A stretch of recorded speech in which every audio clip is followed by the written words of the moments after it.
Misha, Jerry Adams, and I have Brendan Brownlee, Rita O'Hare's husband, Don Doyle, long-standing friend and comrade and co-worker, and Donny Morrison, an even longer-standing friend and co-worker.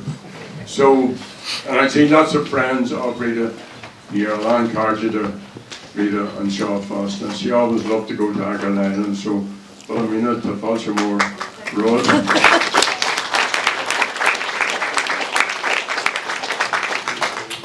And we're going to have a conversation more than anything else. So feel free, anybody in the audience who wants to contribute. I'm advised we don't need a roving mic, so just stick your hand up or stand up and say your piece. What else? Yeah, so I'm going to make just a few remarks just to set out what this discussion's about.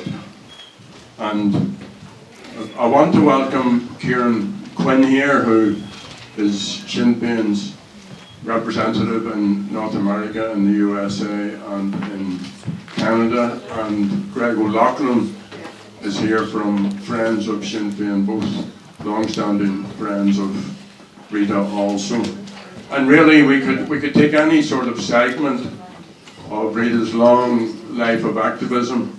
You know, we could give this whole section over to her work in the USA, or as editor of Unpublished, or role as a leader with us, with the rest of us, on Grohi Naman, on women's issues, and particularly within the party, the setting up with other sisters, the first women's committee. And there are other aspects of what she has done. But here we want to concentrate on unity. So this is about Rita O'Hare and unity. And it's entirely appropriate because up until her death, up until she couldn't work any longer, she was working with us on a small subcommittee on Irish unity. It's an Ardcoia subcommittee. And part of our function is to get the party active on the issue of unity. That's part of one of our objectives. So, if you maybe just hand over and let Rita speak for herself. This is a relatively long quote, but I think it sets out Rita's view of what unity might look like. So it's from Bodenstown in 1996. So I'm just going to read her words to you. She can speak for herself. The future we seek is for a transformation of Irish society. Constitutional change which places in the hands of the Irish people the sovereign power to determine our own future, free from outside interference. Reconciliation among Catholic, Protestant and dissenter, people of every religious belief and none, leading to unity in the common aim of Irish men and Irish women. We seek equality and respect.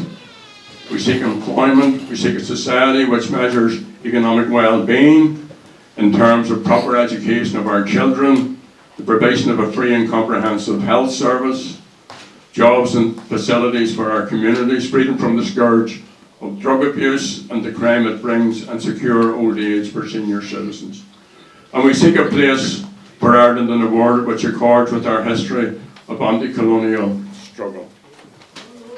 We seek the development of our natural resources and the fostering of industry with respect for the environment. And this is the vision which unites us as Republicans.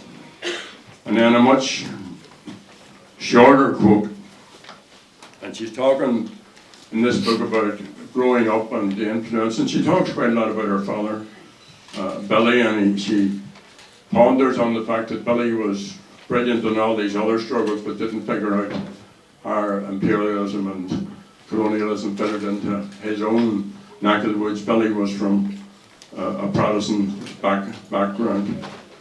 So she says, and the Brits weren't the only guilty imperial power. And can see why I chose this quote when I get to the last sentence. There were other colonizers, but the core of it was the same. Divide and conquer, subjugate the native people, take their land, their language, take away their identity, keep them in fear, inferior, and impotent. Otherwise they will rise up and take their country and they will fuck you out. Oh, that's in the immortal words of Rita O'Hare. So, what's the big riddle, what's the big conundrum for us as we have this short discussion? It's hard to harmonise as activists the national with the social and economic. It's hard to harmonise the national with the local. Sometimes we just tag Irish unity onto the end, or we don't mention it at all. Whereas obviously its primacy has to be recognised, and we won't get a real republic while the union exists. So we have to end the union, and we now have, and Rita was part of the effort to bring about a way of doing that under the terms of the Good Friday Agreement. So we just go around the house, as I said, this would be a conversation. So once the panel, we're going to go to the panel first, and then anybody that wants, just join in. And you might want to talk about some other aspect of Rita, but just for the day that's in it, we would like to reflect and to tease out what Rita and what our vision is and how we get Irish unity.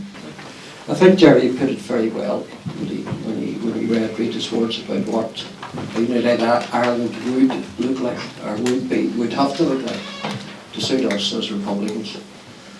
Rita was not a diplomat more than anything else. You get a different impression from this tough wee woman who looked people in the eye and told them what you thought. But she would also have or be able to reason with unionism and say, look, this is what we're after here. What you have is artificial. It's not real. It's not worth anything. Come with us now and we will make it something together. Now, a lot of unionism couldn't handle this. A lot of unionism would feel they have to go somewhere. People like Ireland said if there was a referendum and if a united Ireland was granted, she would leave. What can you say to that? Other than, are you taking your chickens with you? I mean, yes, people on the unionist side won't be able to handle it. And I know that. I have unionist friends, and I have some very funny friends also. But yes, if they feel they have to leave, then they have to leave. But those who want to stay and want to work it would have to stay and work it with the rest of us on this island. We as Republicans would have to work with other parties too. Even Micheál Martin, who every time he stands up has to attack Sinn Féin for some reason. People like that, I would find it very hard to sit in the same room as that man, but we will have to work with them. We have to work with Fine Gael, Fianna Fáil, Labour, everybody. Everybody will have to work together to get where we're going. The other problem with the referendum is, after the referendum, if we win it, that's the end. That's the end of all the talk. So what we'll have to do is get stuff done before that, not after it. And I think it's very important to realise that there's no going back to it. So Rita would caution about time. This generous sort of thing Republicans have given people more time. There is no time. Because it'll work against everything. Unions will start using it as a way of dragging things out and keeping the thing the same as it always was. And they're not doing themselves any favours in doing that either. Because demographics are not going to change. They're getting smaller and smaller and smaller. If they think they could drag it out for another 25 years after a referendum, if we win it, all they're going to do is get it weaker and weaker and weaker in that 25 years, and it's going to be harder for them to get away from it. And I think Rita would sort of like say. That would be a word of caution. If we do it time, there'll have to be a time on it to put the bits together. 2 years, 3 years maybe, but no more than that.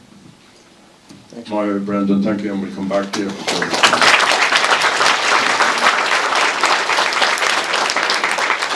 John Doyle. Thank you, Jerry. I might do a slight segue first. I'd say for all of us who knew Rita, if you were to say the first word that described Rita, we probably wouldn't say diplomat in relation to ourselves.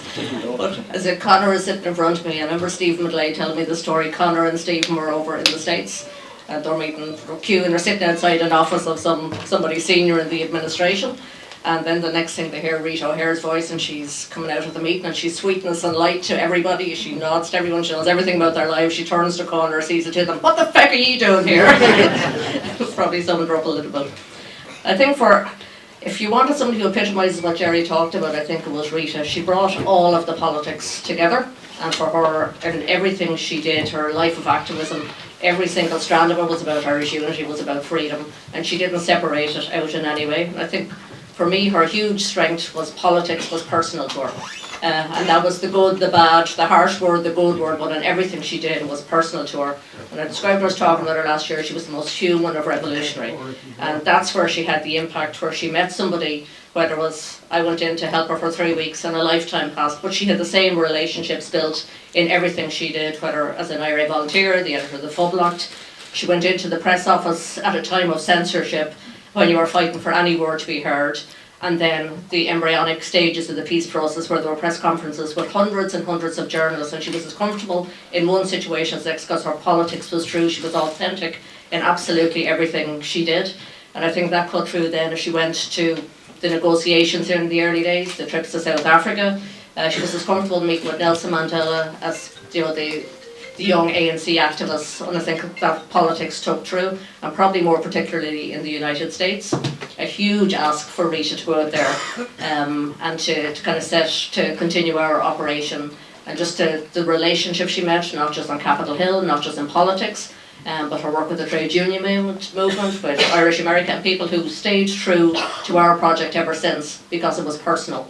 And I think that's, I suppose, kind of what we'd all remember from her. And I think that's where she brought the Irish unity politics. And I think for two things that kind of strike me about her. She put a huge effort in, she could be the harshest critic of you, but she put a huge effort into mentoring young people, to given her opinion, whether you wanted it or not. But probably this generation of Sinn Féin leaders, all in some way or other were touched by her work, her comments, her feedback. She just took a huge amount of time in relation to all of that, and took pride in that. She was cross-generational, I suppose, in terms of what she did. And she was kind of very firm in that the politics, Irish unity, it's not that it's either or, it's not that it's after, it's at the core of our politics for being anti-colonial, anti-sectarian, in terms of social justice, equality. They all come from the same thing, and I think that's the importance of what she would say and what we need to do next. Don't separate them out. It's not the politics of change we're talking about. Irish unity is the heart of the politics of change, and it's all the other bits, I think, come around it. So that's there'll be lots of stories you could say about Rita, but said that the most human of revolutionary, authentic to the core, made politics personal and stayed true to Irish republicanism and freedom for her entire life, literally down to her last breath. So.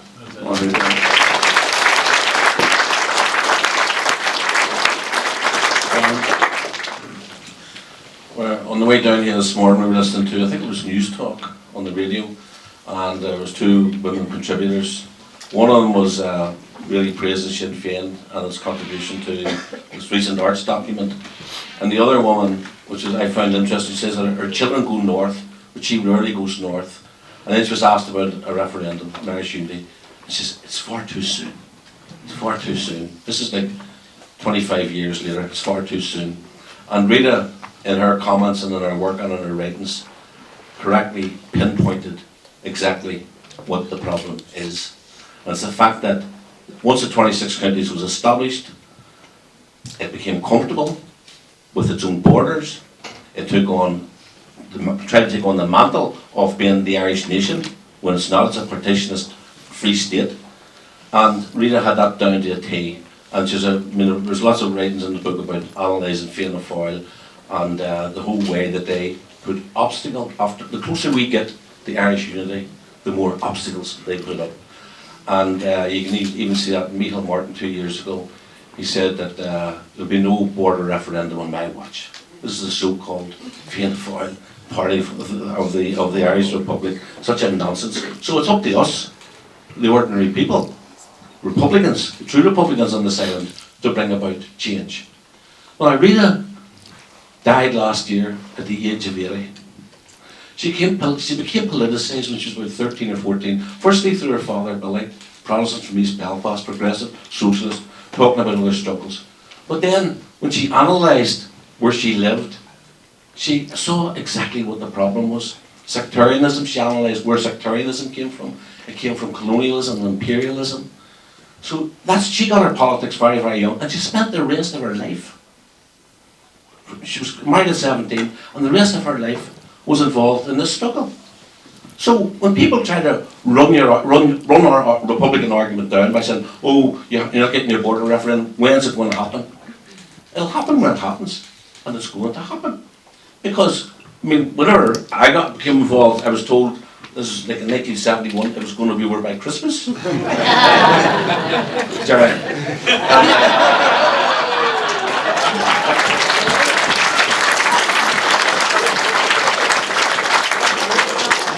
the thing. When I grew up on the Falls Road, the Orange Order marched on the Falls Road. They came up Broadway. Red, white and blue bunting was put up. We weren't allowed, it was an offence to interfere with the flying of the Union Jack, and it was an offence to fly the Irish tricolour. And they came up and they played God Save the Queen outside, but it's now a culture man. And we stood there because we were vanquished. We were completely vanquished. We felt on our own, deserted. But, to quote the proclamation, relying first and foremost on our own strength, we got off our knees. The state I live in today is not the state I grew up in. Now, it has changed, it hasn't changed enough, but it will change. And we are on the right road, and we are very generous people. And by the way, when you talk about people leaving, both Adams and Morrison, I'm Scots Presbyterian, I'm going nowhere. Right? I'm staying here. So the point is, we are very generous people, and we will be reconciled. And there's interesting developments within the unionist communities. Many people reflecting on their ancestors in the 1788 period, the Presbyterians, who led republicanism, who created Irish republicanism, and they're looking back and examining, can they connect to that history, to that past, and to that culture? And can they move from there towards Irish unity? And it's happening. And we are on the right road here, and we're going to have a referendum, but we need to win it. And that's it, we need to win it. We need to produce the political, social, economic arguments to demonstrate that it makes sense. And it does make sense, because the current situation in the north, the whole Stormont experiment, is a nightmare to work. The state itself is obviously a failed political entity, and yet our people are there trying to build bridges with the unionist community. So we have the right strategy, and 800 years later, I'm still very patient because I know it's not that far around the corner. Right.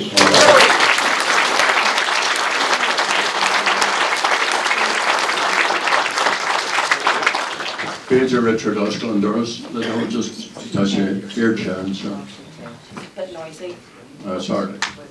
as long as you talk about it. All right, so go to Margaret Downey. Right, so over to you. Anybody that wants to, I could pick on people. Pick on Jim quick, Jim Gibney, would you? I know, everybody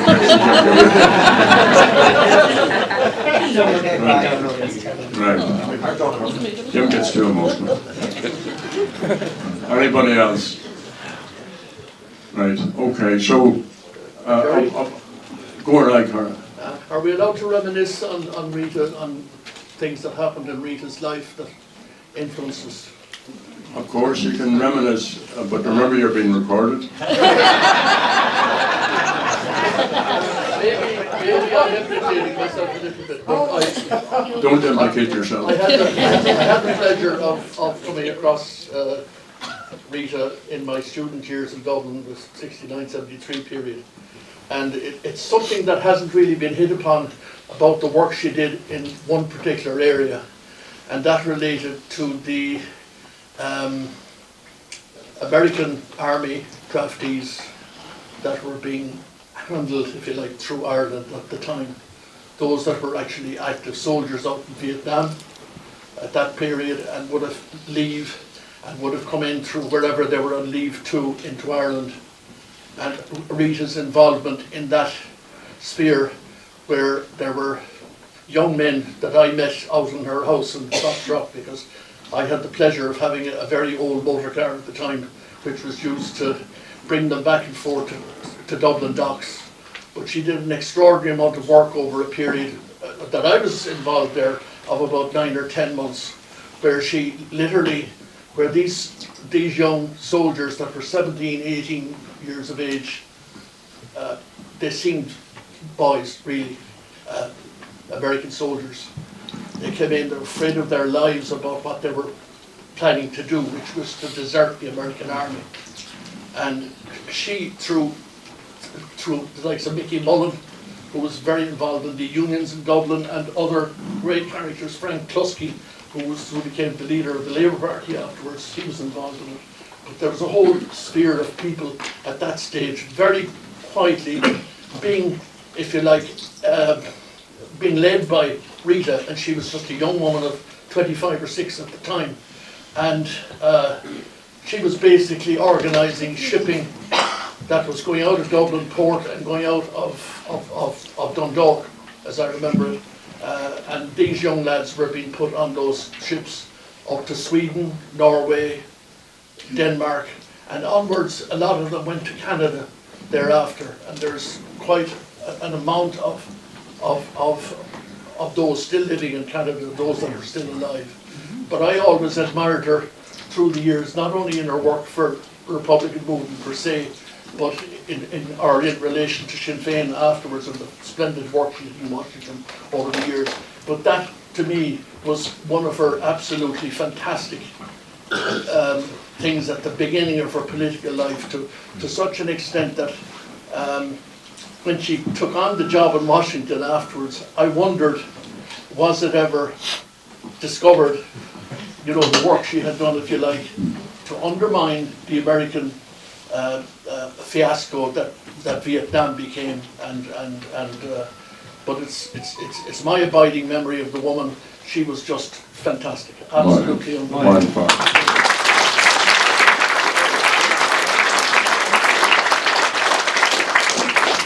I'll just say this about her. Rita was involved in an awful lot of campaigns, and in the book she couldn't cover those campaigns because time had run out, I think. So yes, I can appreciate what you're saying. I knew some of the things she was involved with in Dublin, and they were so varied.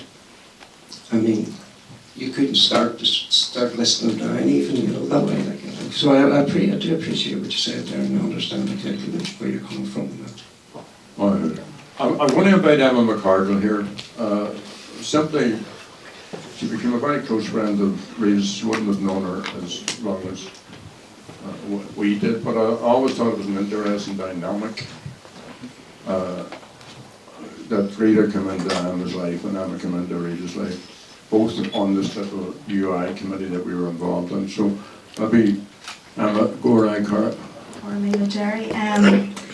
Yeah, I remember there was one time I was in Leinster House in your office, and Rita had come in to meet with you, and she was waiting to see you or whatever, and we were just chatting in the office, and it was, I can't even remember what the thing was, but something in American foreign policy there weren't happy with her, whatever, and I says something like, sure, we have to look after our own struggle first, or something like that.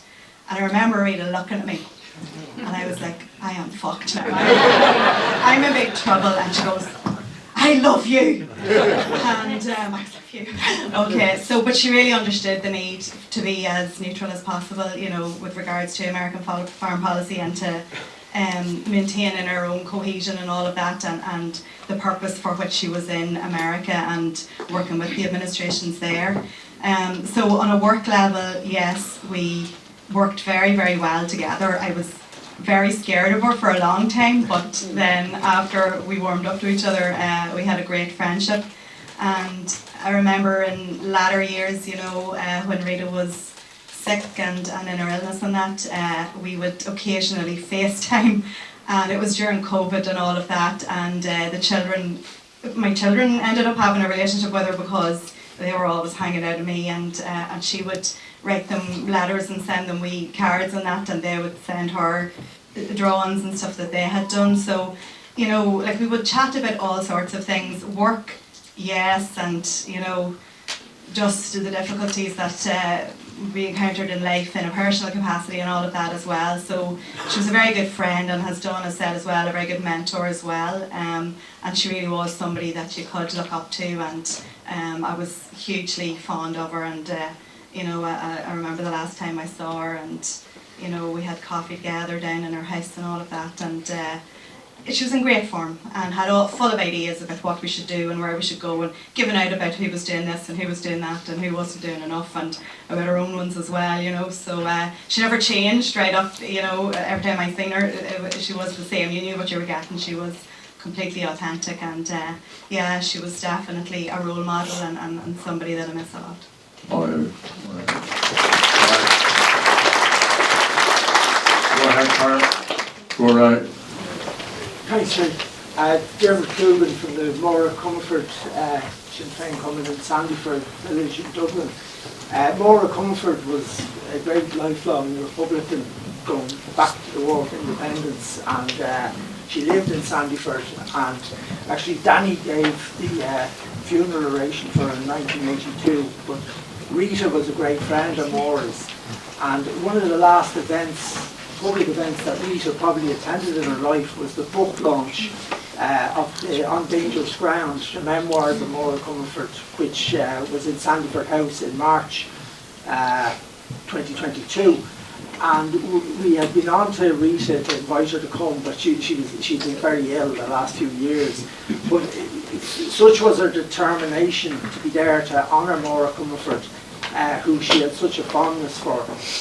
She came along, and Mary Lou launched the book, and Mary Lou won't mind me saying this, but the highlight of the night was Rita's speech to the crowd with her memoirs of Mora. And I'm delighted Danny and Brendan were there that night as well, because it really honoured two great Republican women, Mora Comfort but also Rita O'Hare, and it was about a year later that Rita finally passed away, but I only got to know her during the year 2022. Actually, the funny thing, she rang me the day after the book launch, and she was energised, I think, by that launch, and she said to me, because Sean Tracy, who would be our candidate in the general election, had liaised with her, but she said to me, and I quote, "Tell Sean Tracy, if my picture appears in any paper, I'm going to go to the back of the hall.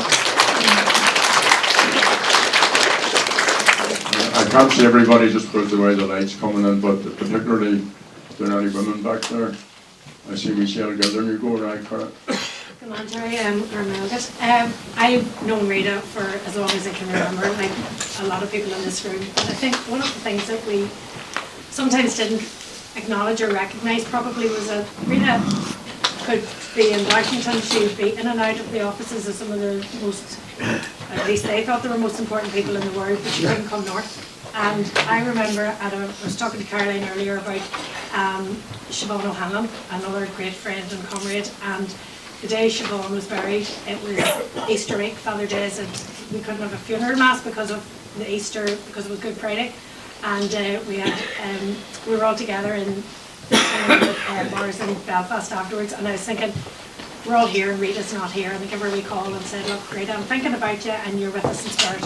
And we ended up nearly having that every time. I remember when Martin's wake and funeral, there were lots of times when Rita couldn't be there with the rest of us, and sometimes that was the hardest thing, to be so close but so far away, and when the rest of us were taking strength and comfort for one another, Rita was a wee bit, and I know Brendan, you were there, and that was the job that you and your family had to do, but a lot of us really missed her in those times when she should have been there. And you know, every now and again you're at something and you think, God, Rita would have loved it. And maybe it's in modelling, but Lucy Lady's not here today, so I sent her photographs to the crowd and told her that people had to be turned away because I knew she'd love to hear that as well. So I just think when people who would love to be here aren't here, it doesn't mean that we're not thinking about them and listening to.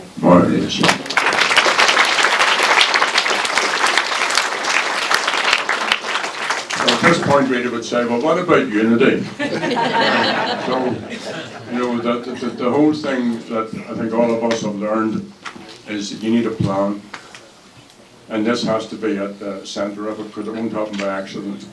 And the forces that are against it will easily coalesce. And one of the things that Rita really adhered to was our strategic objectives.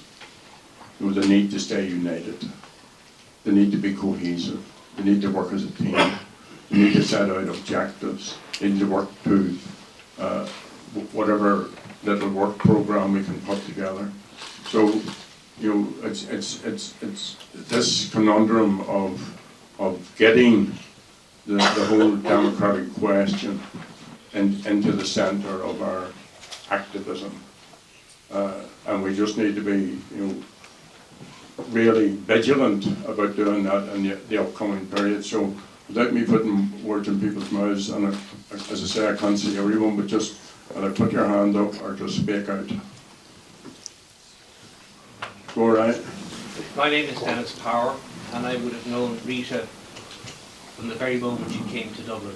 So my friendship goes back that long. I think we all know that. To take up your point, Rita would never be afraid to ask the question, what are other people afraid of and what can we do to satisfy their needs? We have not addressed those issues here, whatever about the north, but in the south. We need to take it on, full on. Whenever Micheál Martin puts his head above the parapet, we need somebody to bite him. When somebody comes up and says we can't afford it, we need somebody in finance to come back and say, what are you talking about? We don't take a proactive approach. I remember Rita from get-go, first up, always doing the thing, organising this. And that's where we should take the lead from. That's it, guys. No, Dennis, thank you.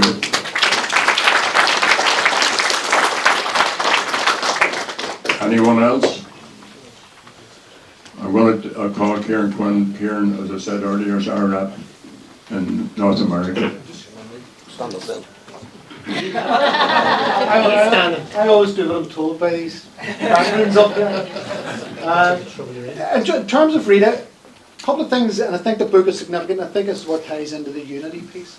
Well, I was talking to Brendan earlier, and he said something that Rita would always say to us whenever we go on tours and someone was complaining about the weather. Someone was complaining about not getting enough sleep, having to go through airports. That's Richard McCauley. It wasn't Richard McCauley, it was somebody else who was in this room. And three of them can't get into America. Where she would say, you signed up, you're going to have to march. You're an activist, you have to be active. And I suppose in terms of the book tells the story of the power of activism. This is a woman who was left for dead by an IRA volunteer who was left for dead by the British Army. And then years later, she's in a meeting with a guy called Richie Neal, who's head of the Ways and Means Committee in Congress. And she's briefing Richie about Brexit. And she says, do you know what? The Brits think that they can get a trade deal with America and replace it with the European one. And Richie says, is that right? I'm the chair of the Ways and Means Committee. Any trade deal has to come through me. And there will be no trade deal unless the Good Friday Agreement is protected. That was a conversation with Rita O'Hare, with one member of Congress, and that becomes American foreign policy. And that forces the Brits back to negotiating with them. And to bring it full circle, last week we launched a book in Washington, and Richie Neal spoke at that, and there was another Congress members. And what he said was, the next chapter of Irish-American relations has to be about the national question. It has to be about the national question. It has to be about the transitional potential of the Good Friday Agreement and unity referendums. Now, Richie didn't come to that point, and Congress doesn't come to that point on their own. It was because of the work that people like Rita O'Hare has done. It made my job easier and opened so many doors for us. So that's the power of activism. That's the power of staying the course. That's the power of having authenticity and, as Dawn says, personal in your politics. And that's the next chapter. And if we're going to do anything to honour Rita O'Hare, it has to be about securing unity referendums and winning those referendums. That's the only way to honour our patriot dead. And I'll say this just in terms of summing up Rita's activism. When we were in Washington, it was summed up as this. Someone says Rita O'Hare was 2 parts can do and 1 part fuck you.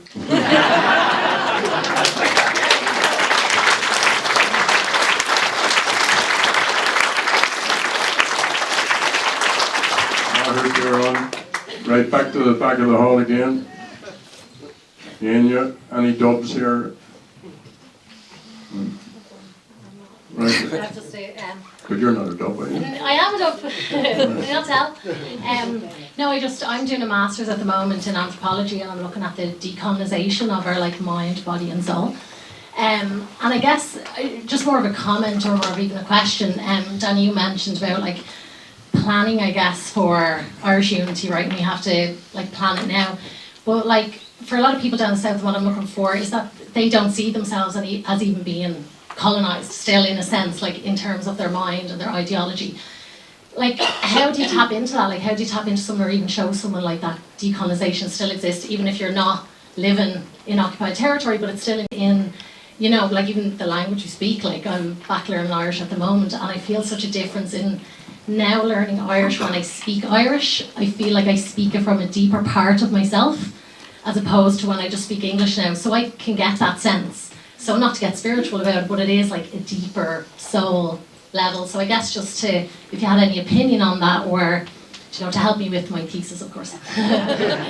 Listen to kneecap. Of course.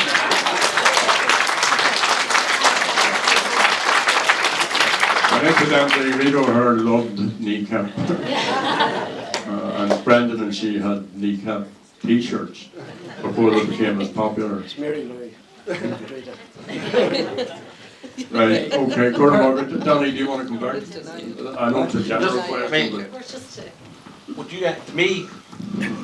you've just said is the biggest problem we face. I think the mentality and the psyche of the people in the 26 counties who have been encouraged to believe that they've got independence and freedom, to the extent now that it drives me crazy, and I hope no Sinn Féin TD ever says this, ever uses the word Ireland when they mean the 26 counties of the Republic of Ireland. You've got them as a public.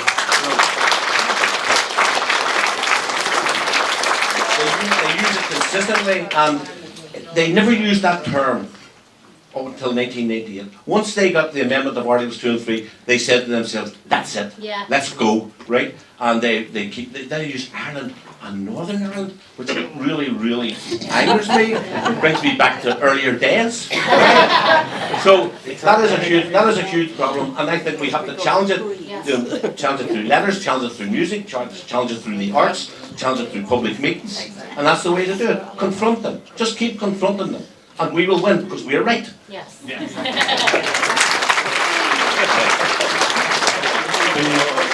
The other thing, just in my lifetime of activism, I think the vast majority of people that I meet who are involved in the community sector, who are involved in voluntary organisations, who are involved in the GAA, who are just trying to mind their families and look after people, they all broadly share our vision for a better Ireland. That they want a place which is decent and fair and equal and people are treated properly. And the vast majority of them want the British to leave Ireland, want partition to end. The vast majority of people, and even at the head of the conflict and even at the head of censorship and when things were very, very tight and very difficult, once you get out from under that and you were dealing with people in their own place, in their own kitchens or in the street, you found that that's been my experience. So it isn't all gloomy. Obviously, going back to what Liam Mallow said a long time ago, during the treaty debates that the problem with the treaty, he said, is if the treaty goes through, men will get into power, and men who get into power won't want to give that power up. And that's exactly what's with Micheál Martin and the rest of them, because they know. That's why they won't hold a citizens' assembly, because that's the genie out of the bottle. Once you're starting to formally deal with these issues and strip them back and discuss them and get expert advice on them and so on, they know that. And they know that there's going to be a realignment of politics across the island of Ireland. So everything that Danny has said with such passion is true, of course it is. But the plain people of Ireland have always been sound. The ordinary people have always been sound. Rita couldn't have survived just as a person for all the time she was in the south. There wasn't people, and she was. She had it tough. When I met her in the 70s, when it was tough what she was going through at that time. So ordinary people, neighbours, other Republicans minded her, looked after her kids. So that's our focus be on the people, and on Bobby Sands was very clear in this. The day will come when the people of Ireland will have the thirst for freedom, I'm paraphrasing, in their hearts, and that's when we will see the rising of the moon. And commonly, using more political language, talked about the reconquest of Ireland. So that's what we are about. We're about the reconquest of Ireland in order to have the very, very best society that we can have. Anyway, I've said enough. So anybody want to pop in again? Right there, somebody, go right. You need to just start your mouth, just shout out. Thank you. I think just need to remind there are many bodies in the civil service, north and south of Ireland, working together, like in heritage, in waterways. It's already happening. It's not something, we just need to move on from there and extend it to other institutions. But it is possible, it's working to a small degree now, we can just expand on that. We should let people down south know that this actually is possible to put people in the north of this island and the south of this island together in the same body to work out for the whole of the island what's best. Okay, Carter, did you all hear that? Thank you. Yeah, I think, look, if we're talking about Irish unity, and that's what the theme is today, it's very important that we keep that as our focus, because I think we kind of get lost sometimes, I suppose, and with two different, with a partitionist mindset, especially with the general elections going to be coming up. And we got feedback after the local elections as what was the big thing that stood out and people were saying about us at grassroots is that we didn't come across as an opposition party. How are we different from Fianna Fáil and Fine Gael? Well, number one is Irish unity. We're a 32 county party. I think we forget to tell people that at the doorsteps when they ask us. Why did we join Sinn Féin in the first place? I didn't join for a better healthcare system. I joined for United Ireland. That was number one. Okay, obviously we do want to see better Ireland, but instead of saying that we're going to solve the problems of the 26 counties in our healthcare system, we want an all-Ireland healthcare system. We want an all-Ireland transport system, like we have with our tourism, as the lady said at the back. And just as a gentleman from Dublin, I 100% agree with him there about Micheál Martin. This man is raising his head against us the whole time, and we let him have it. We haven't actually counteracted him. For example, 2 years ago, Micheál Martin tried to, two of his, Eamon O'Queeve and Mark Daly from Kinmare, tried to run a candidate up in Cavan and Monaghan there. Micheál Martin basically sacked them for doing it when they were trying to run a candidate in the 6 counties. Now, he calls himself a Republican. He was never called out for that, and we should be calling him out for things like that. Every time he raises his head against us, we should disprove Fianna Fáil, a complete myth that they're a Republican party. They're the party, and Fine Gael, who have for the last 80 years have welcomed the captains of Tyrone and Armagh and Derry up to the steps of Croke Park and basically told them to go back across the border with the cup after. That's the way they treated them. We're not like that in Sinn Féin. That's how we're different, and we should tell people that at the doorstep.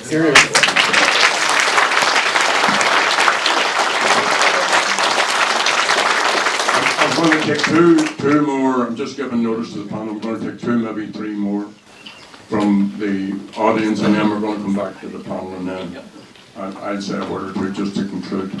So I can't see you, just stand up and speak. Frank Conley, do you want to say anything? No, I'll put you on the spot.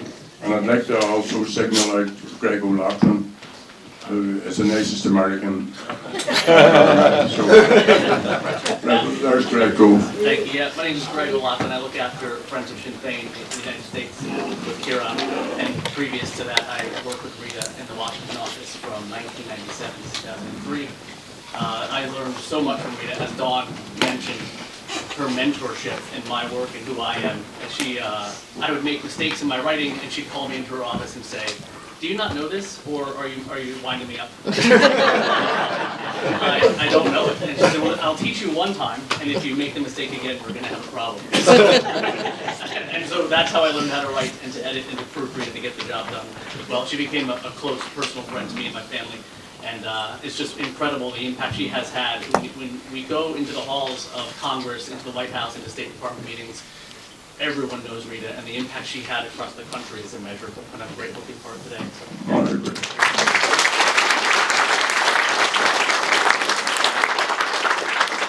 Mark Frank. Yeah, I'm doing it. I wasn't planning, but I do would like to recall a couple of things. Firstly, I, as a journalist over many years, dealt with Rita and with John, obviously, in the press office. And if I got things right, Rita would always be kind enough to remark on that. But if I got things wrong, or she was indiscreet with anything, I also felt the sharp edge of her tongue, like many others. But most recently, my encounter with Rita was in the preparation for a book I did on the United Nations, the case for integrating Ireland.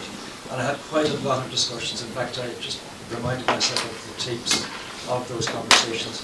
Something that Brendan said struck me, because in every conversation, Rita's point was, we cannot wait to convince unionism before we have a referendum on unity. Every time we discussed it was the fact that, of course they're going to delay. They're going to procrastinate. They're going to use every excuse to obstruct.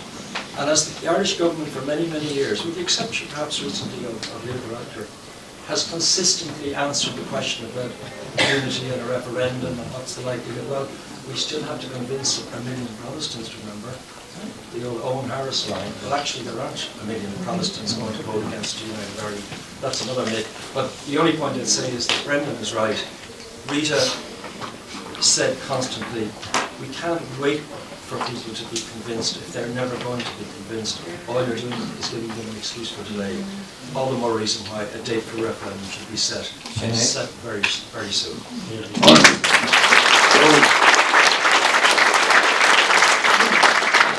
I'm just giving if anybody, Conor Murphy coming in, and then I have Rose Conway wants just to finish, unless somebody wants a very short bit that hasn't spoken.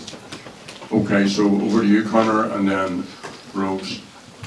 Thank you. The work that Rita did in the States is very well documented, and her ability to, I suppose, put the struggle ahead of what she obviously thought of American foreign policy and things like that was a challenge, but one that she met because of her dedication to that.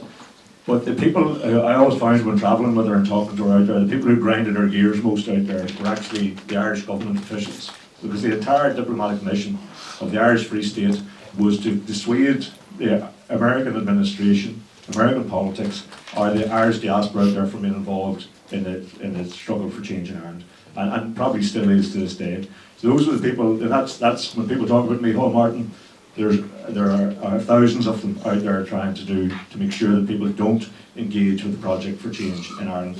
And I remember one time when I was out there, the Northern Ireland Bureau was based out there as well. She hadn't a lot of time for them either, or the Brits, but she expected of the Brits, so it didn't, I suppose, irk her as much as Irish people out there doing that work.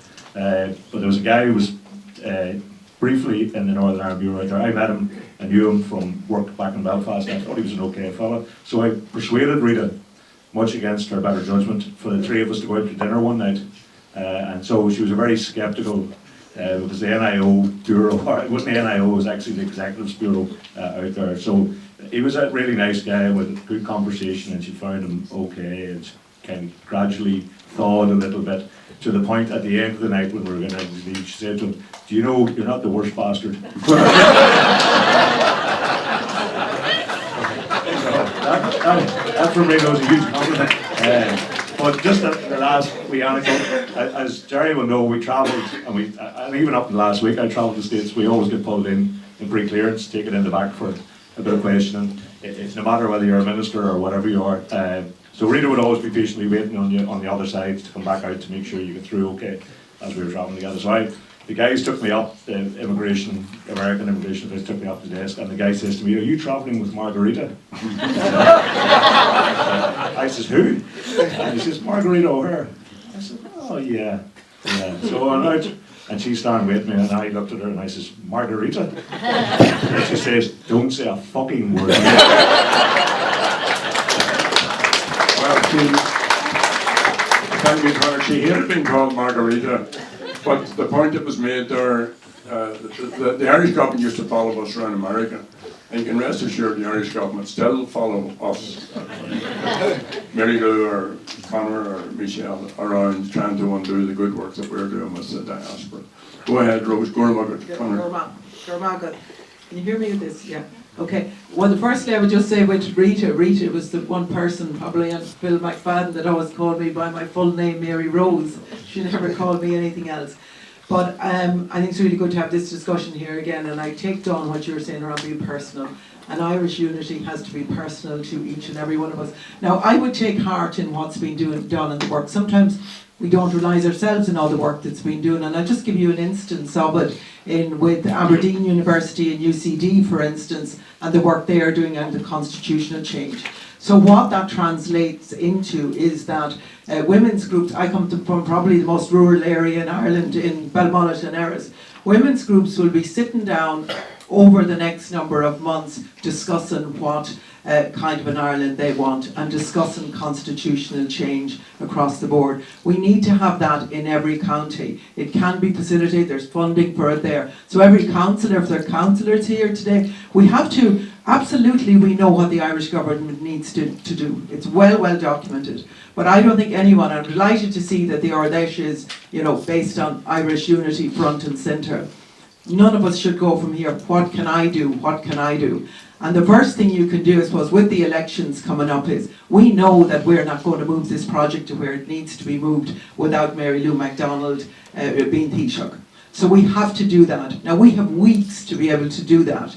And I know what Rita would want us to do to bring that over the line for us. And then things will happen very quickly. So I suppose I just want to bring it back to that. There's a lot being done, but what can I do? What can I do? And that should be the question for all of us. Thank you. Okay, so thank you. I'm going to put this question to Brendan, Dawn and Danny. So what can I do? We're all here. We've heard all the stories. And what can I do? What would Rita expect us to do? Well, at the moment there's a very good social media campaign. Let's talk about Palestine. And I think what we should be doing is let's talk about a united Ireland and do it every day, send stuff out there, just keep to everybody, to all our friends. Pick 7 friends each, send them this stuff every day. If everybody starts doing that and they start doing that, then we get a message. We'll get the feeling across that there's a lot of people here interested in this, that has to be done. I think a simple thing like that is something we can do. Good idea, well done. Right, Dawn. Thanks, Brendan. Can I give a slightly more optimistic tone than Danny's first before what can I do? 2 seconds on free stages, in which Rita had very strong opinions about. Rita hated the term free state. She was not blind to the free state mentality of people holding on to power in the 26 counties, but she hated the phrase because she didn't think it represented the vast majority of people who live in what some would refer to as the free state. So I think just there's something happening out there, so it's not just the policy stuff, but if you go back to 2016 and the lead into it, the Irish government did a thing, remember Jerry, in the GPO, it was like a board fáilte thing, it didn't actually mention 1916, the 1916 leaders. They were just torn apart on it and had to change it to the point where they now do the Easter commemoration at the GPO each year. Small but significant. So the things in primary schools that year where the proclamation, the flag were brought to every school. You have a generation of kids, unbeknowingly probably to what they allowed happen at the time, who were now following Kneecap and the Wolf Tones, and there was 50,000 in that electric picnic. There's a defiance and there's something changing out there, and sometimes change can happen fast. So you need all the policy and all the politics ready to go for but the moment is kind of happening, and we have to, I think, just really kind of deepen the politics around all of that. And Reece thinks, what can I do? And it's, for Rita was, who do I need to get to? Who do I need to convince? Who do I need to bring on board? And what's the plan to get there? If it's not a written down plan, it doesn't exist. Rose is right, it is the elections, but it's far, far bigger than that. So what does everybody do in encouraging young people, encouraging art, and encouraging the conversation to happen everywhere? Rita hated navel gazing, whingers, people giving out. What can I do? So look to yourself first and what you bring to the table to make this happen. Already done. Johnny, do your best not to be provoked by I'm this. going to be sorry I said that. You know how nice must feel when you just refer to Londonderry? And that's why I use the term Free State, because I know that it goes to the heart of the problem, and some of these people, they have to deny that they're Free Staters. But I accept what you're saying about Rita's, the pejorative way that people take it. I think if you look at Rita's life, she provides a perfect example of what we need to do. You know, at 80 years of age, she was still a revolutionary, she was still a Republican, she was working on the book until her last breath. So there is an example there, and also of her defence of all of the, I mean, I think there's about 2 people, maybe 3 people, that the Brits have refused to relent on in terms of the on the runs. Rita and Owen Karen were among that group of people. So even at 80, they were bitter and resentful of the life that she had led, because she put them in a corner. She reminded the Brits about what the issue was in Ireland, their interference in our affairs, and her total opposition, lifelong opposition to that. All right, done. So,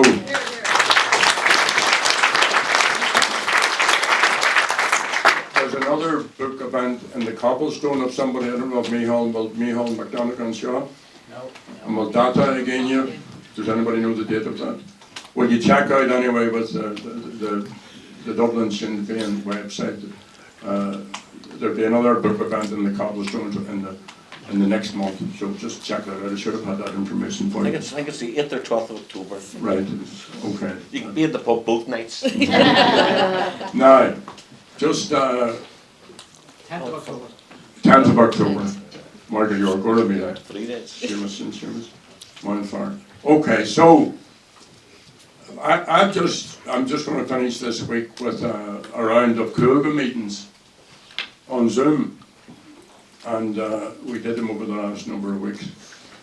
And here's the thing,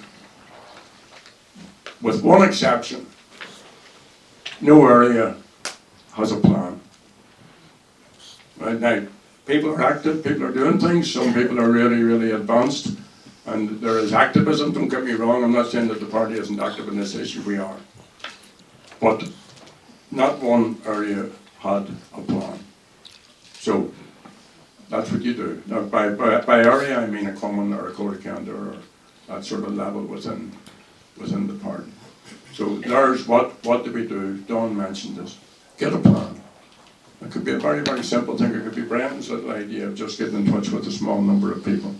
It could be putting a stall up outside a shopping centre on a Saturday. It could be any number of small ideas. They don't need to be big ideas. And then we can knit all of that together and we can get a bit of cohesion and a bit of coherency around it. So that's what I would ask you to do, and that's the purpose of us doing these Cougar meetings, is to say to the local areas, please go in and discuss this. I often say at meetings that any question which we have about struggle, the answer will be in the room. There's enough wisdom, intelligence, experience in this room to deal with any problem that we have in relation to our pursuit struggle. But we won't get the answer to the question unless the question is put. And we won't get the answer unless the discussion is had. So don't contain this to this meeting today where we discuss all of these matters. Please bring it back out to whatever structure you're involved in. My own notional idea is that struggle is a continuum. This struggle will go on forever. When many of us are going, society will still always need to be developed and to be produced so that there can be the most deepest sense of people empowerment and people having control of their own destiny and people being treated as equals. So that all of us bend ourselves to that. And we all only have to do a little bit. You know, the sum total of us all doing a little bit means that some people don't have to do as much as they've had to do. So I would just leave those thoughts with you. I'm going to ask Richard Macaulay to have the last words here. And he may want to tell us just of his last conversation with Rita O'Hare. And then remember, the book's here. It's a not-for-profit project, and I'm sure if you were able to, I don't want to walk Danny into this at his age, but I'm sure if you were able to organise, you know, a decent event to promulgate this book, that Danny would try and facilitate that. Okay, Richard, go right. Thank you, Jerry. When I got out of Long Cash, I was put into the full block to work, and Rita was the voice at the other end of the phone, because she couldn't come north and most of us didn't really travel south. So, as others have said, she was a mentor.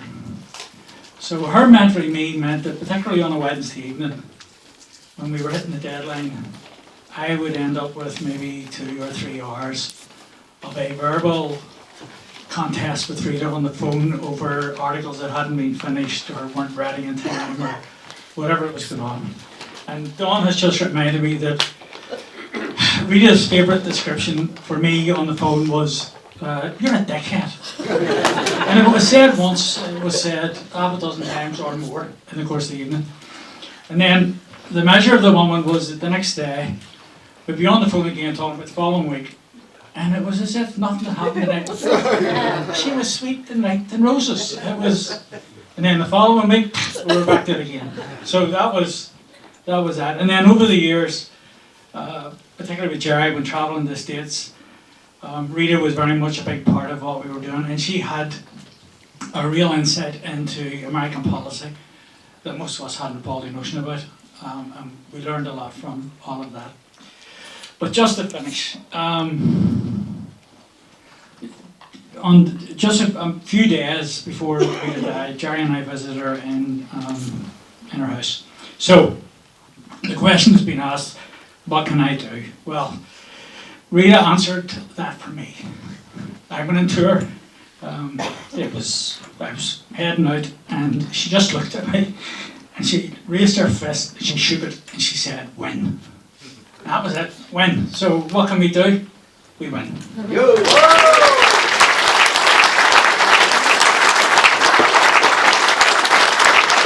Thanks everyone. Thanks to the panel, thanks for Mick O'Brien for all his help, thanks for Eva, thanks for Grace, and remember there's books in the corridor waiting for you.